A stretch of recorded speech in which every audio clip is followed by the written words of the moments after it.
Então, dando continuidade à nossa leitura do livro A Grande Síntese, de Pietro Baldi. Assim, a evolução volta atrás e faz elevar-se consigo os instrumentos de seu trabalho. Por isso, desmaterializa a matéria por meio do fenômeno da vida, até o espírito. O princípio dinâmico veste de forma cada vez menos densas. A evolução as requinta, sensibiliza-as, desmaterializa-as.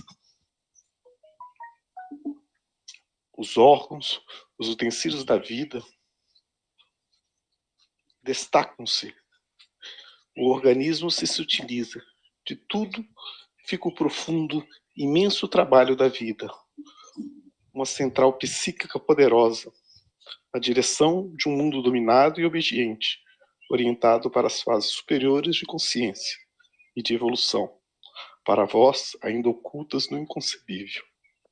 Legal, né? O jeito que ele fala. Uhum.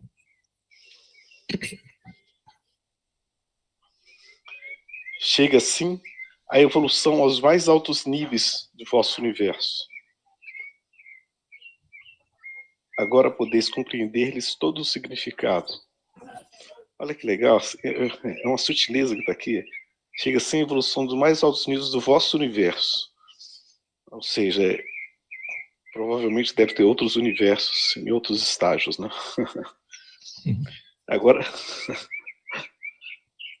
Agora podeis compreender-lhe todo o significado. Em seu conceito mais profundo, a evolução é a libertação do princípio cinético da substância. Cinético é sempre movimento, né? Movimento em todos os sentidos, não só no sentido físico, mas sobretudo no sentido espiritual, né? Não tem nada parado, né? Isso ocorre mediante uma profunda respiração, em que se inverte e se apoia mutuamente para ascender as duas fases de concentração cinética das experiências da vida no germe e descentralização cinética do germe na vida. De novo essa conexão, né,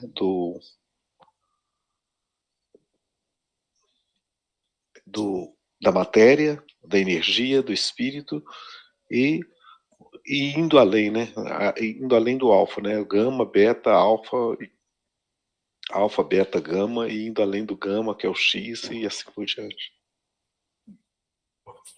Por isso, a evolução se exprime como uma constante superação de limites, como observais no progresso das dimensões. Com a evolução, o ser subtrai-se cada vez mais aos limites do determinismo físico, que ao nível da matéria é geométrico, inflexível e idêntico em todos os lugares.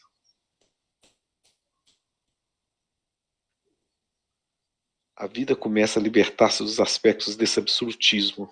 Seu crescente psiquismo é nova causa que se sobrepõe à decorrente das leis físicas. Interessante isso que ele colocou aqui, porque a gente fala do determinismo físico e a ciência é bem isso mesmo, né? É bem determinística a ciência física, né? E as leis da física são as mesmas em qualquer canto do universo. E ela é altamente geométrica. A gente sempre busca nessas leis a procura de padrões, né? Padrões de comportamento da natureza, para expressar as leis da natureza. E ele coloca que isso no mundo físico é assim mesmo. Mas quando você vai além, né, você vai ter flexibilização que a gente, usando as ideias do mundo físico, a gente não vai compreender. Mas nesse caso aqui, né, você falou das leis físicas, né, que seguem mais ou menos uma coisa de estudo de padrões, né, para já ter sempre a ideia do que vai acontecer e que isso não muda. Aí ele diz que esse determinismo vai, de certa forma, se enfraquecendo à medida que a gente vai alcançando outros níveis de consciência, né? Então, será que a gente vai chegar num ponto que vai se concluir que não existe um padrão? Que cada um é um indivíduo que começa seguindo uma orientação comum, mas depois, quando atinge um certo nível de consciência tão ampla quanto o próprio universo, não existe mais esse padrão porque você é absolutamente o todo? É como ele mesmo diz aqui, não dá nem para saber isso aí direito, né? Porque o todo é muito também, né? é, é, é como se fosse assim, quando você vai além da matéria, tudo isso que a gente tem das leis da matéria, elas vão fragmentar, né? Porque vão entrar novos elementos que essa forma de enxergar o mundo já não se encaixa, né? É assim que eu vejo, no sentido de que vão aparecer variáveis que essa forma geométrica ela não encaixa mais. Né? Uhum. Quando eu falo geométrica, assim, de forma rígida, né? Leis inflexíveis, né? As limitações que a gente tem, né, elas caem por terra, Isso. né? A gente vê que tem alguma coisa atrás do muro.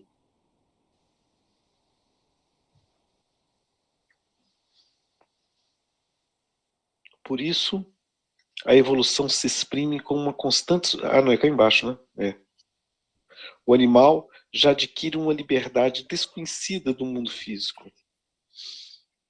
Chega-se assim ao reino humano do espírito e além, onde o livre-arbítrio afirma-se definitivamente.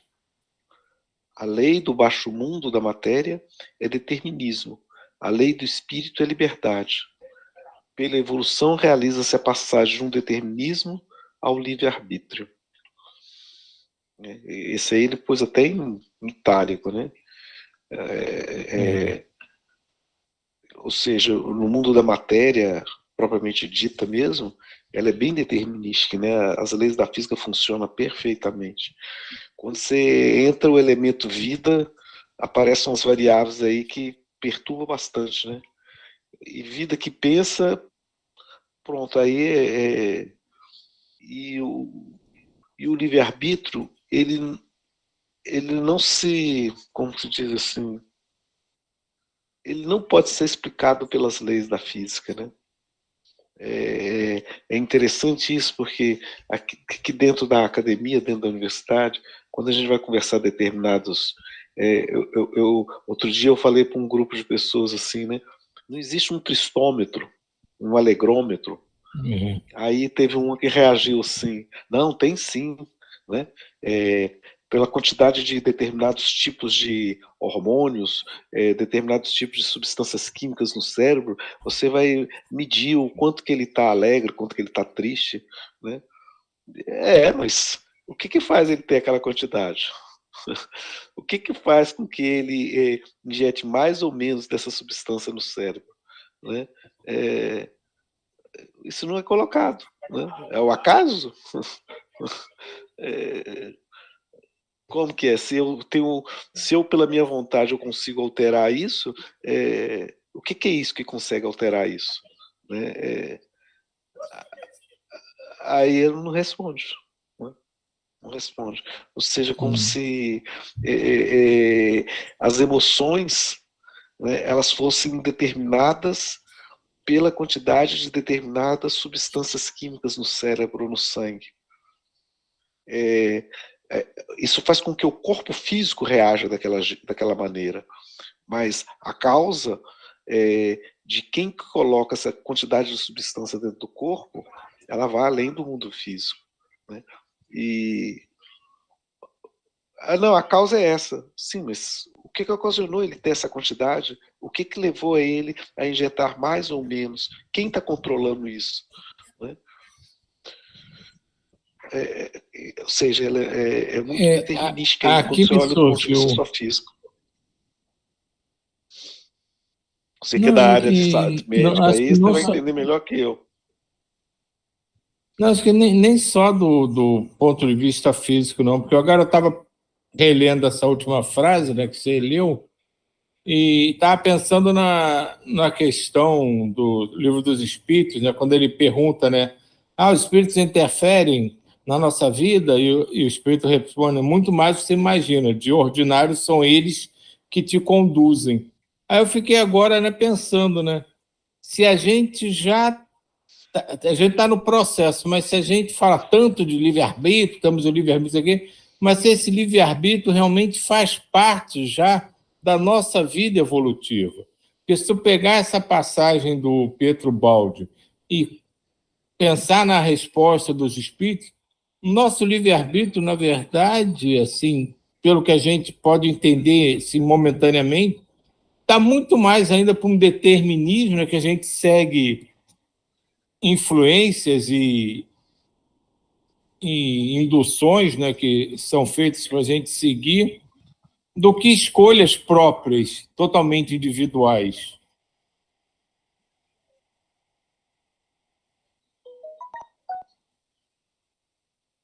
Sim. É um livre-arbítrio tutorado. Tipo pai com filho pequeno, né? Não, é isso mesmo. E até que a gente consiga uma liberdade tamanha que para aquele que não entende isso, é como se você pensasse assim, Jesus Cristo na cruz, parecia que ele estava preso, e quem era livre era aqueles que estavam ali, né? No pé da cruz. Mas ele era o mais livre, né? Mas para aqueles que não entendem, é como se ele tivesse preso àquele rito ali, né? E era o mais livre de todos, porque ele, por vontade própria, preferiu fazer assim, mas ele, a qualquer momento, podia arrancar dali, sair caminhando, levantar uma multidão para pegar em armas, e ele não fez isso, né? Então, ele era o mais livre de todos. Né?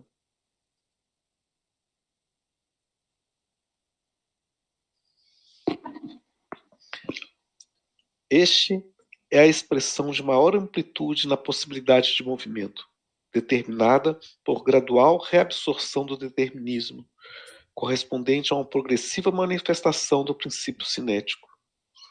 Matéria, energia, vida, espírito são apenas a expressão da mudança desse movimento de forma.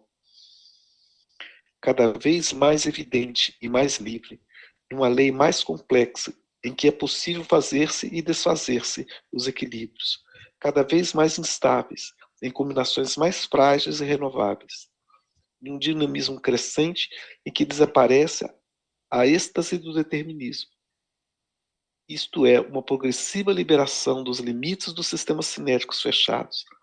É uma dilatação de possibilidades, de combinações e de escolhas.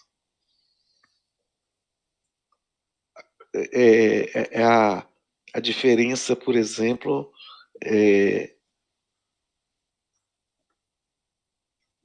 dos animais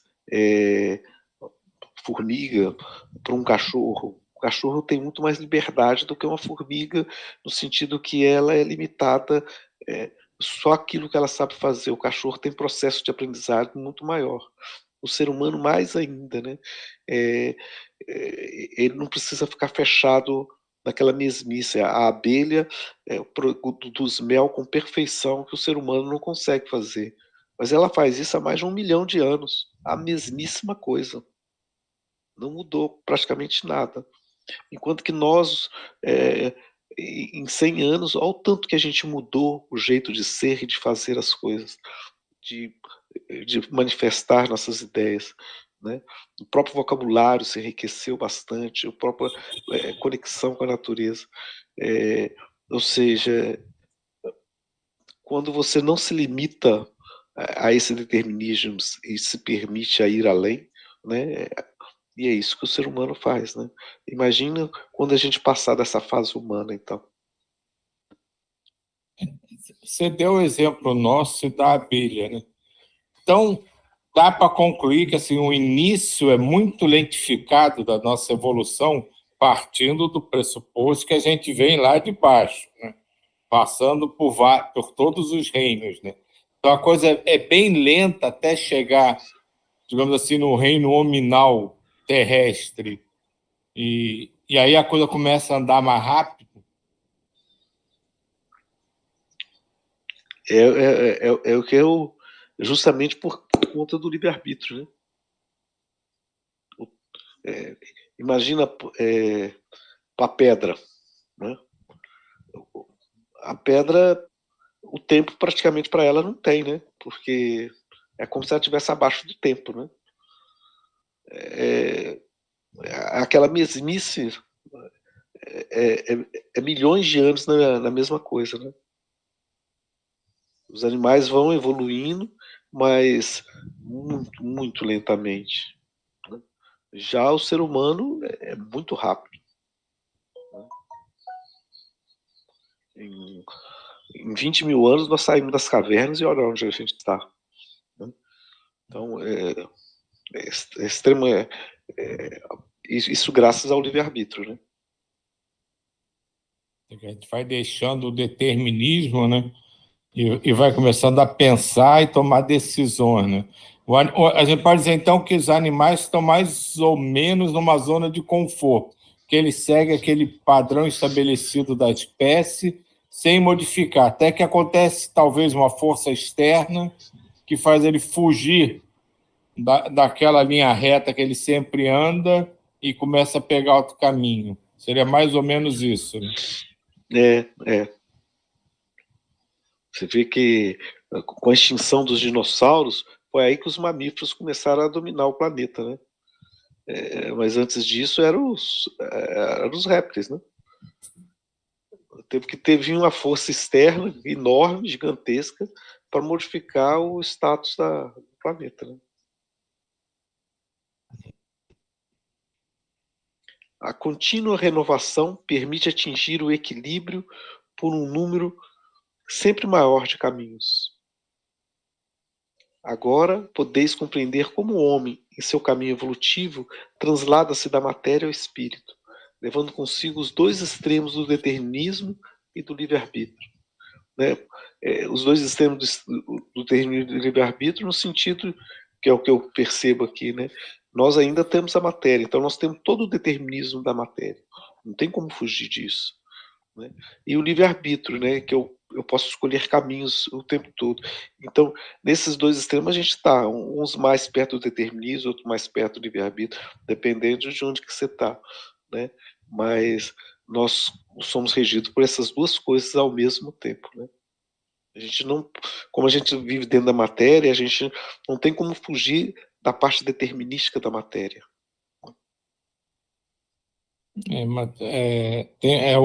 Nessa expressão, né, o Caibachut, eu acrescentava um outro componente, né, que era o determinismo, o livre-arbítrio e a probabilidade. Você tem o determinismo, o livre-arbítrio e a probabilidade disso ou aquilo acontecer ou não. Sim, tem essa também, né? A mecânica quântica que eu diga. A contínua renovação permite atingir o equilíbrio entre um número sempre maior de caminhos. Ah, tá, não, isso aqui já estava. Podeis agora explicar o incompreensível conúbio e resolver filosófica e cientificamente uma questão que sempre vos pareceu insolúvel antagonismo. Para compreender esses dois termos, é necessário não mais opor um ao outro, como sempre fizestes, como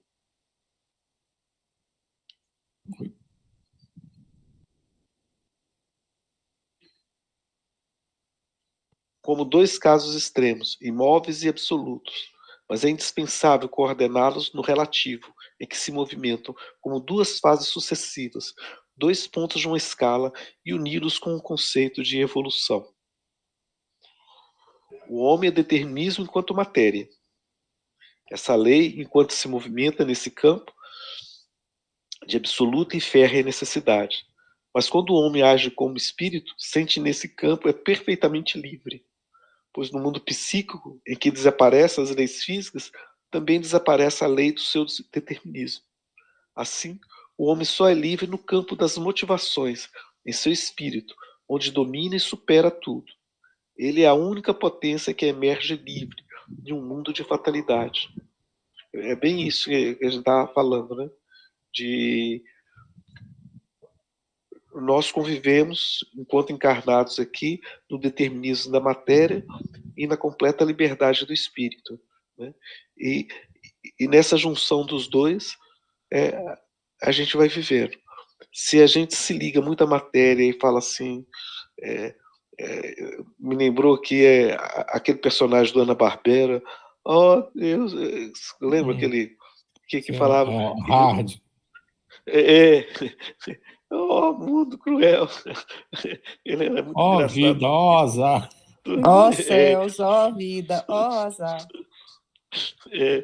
Isso aí. É bem isso mesmo, bem ligado à matéria mesmo e à fatalidade da matéria, né? E ao mesmo tempo somos livres, né?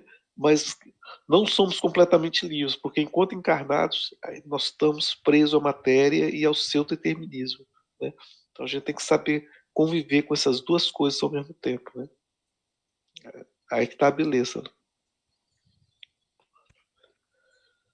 Mas não é igualmente livre no campo das realizações, porque aí seu caminho é sempre cruzado no determinismo, justamente o que ele está falando, no determinismo físico inviolável, que cada ato sofre, mais ou menos, e não pode torcer, mas seu coadjuva, pode guiá-lo a seus fins. Ou seja, eu não sou completamente livre enquanto estou aqui, porque eu sofro as vicissitudes do determinismo da matéria, né? Então não tem como. Eu quero voar, vou levantar o braço e sair voando. Pô, a gravidade puxa para baixo, não tem como, né? Aí eu tenho que usar da minha imaginação para criar um avião, para criar uma asa delta, para sair voando, sem violar as leis da física determinísticas, mas com a capacidade que tem de entender melhor, você dominar isso e ir muito além, né? E isso que é bacana, né? Por isso que é interessante você entender as leis da natureza, para você saber como usar elas da forma melhor possível, né?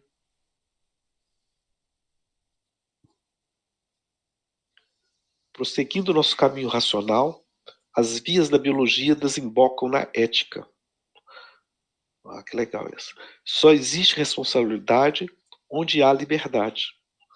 A libertação do princípio cinético, que se tornar a evolução de liberdade, transforma-se em progressão de responsabilidade. Responsabilidade relativa, estritamente ligada ao grau de evolução, portanto, ao nível psíquico e ao grau de conhecimento do indivíduo. Isso até como se diz assim, quanto mais livre você for, mais responsável é pelos seus atos, né? E então, e conviver com responsabilidade é muito complicado. Por isso que tem muitas pessoas que preferem viver num determinismo. Não, eu sou assim porque me fizeram assim, né? Eu não tenho culpa, né? E eu não tenho responsabilidade com isso. Eu nasci assim, né? Eu tive um problema aqui no cérebro, eu tenho sei lá, algum problema aqui dentro e que você não pode me culpar, não pode colocar eu como responsável. Então é muito cômodo você viver num determinismo porque você não se torna responsável.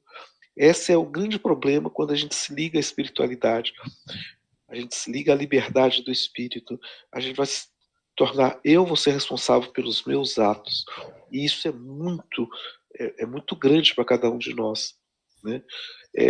Por isso que tem muitas pessoas que preferem, não, eu dou minha vida para o guru X, para o guru Y, ele é responsável pela minha vida, não sou eu mais, né? Jesus não queria que você colocasse sua vida na mão dele, não. É dentro do seu Cristo interno, né? Para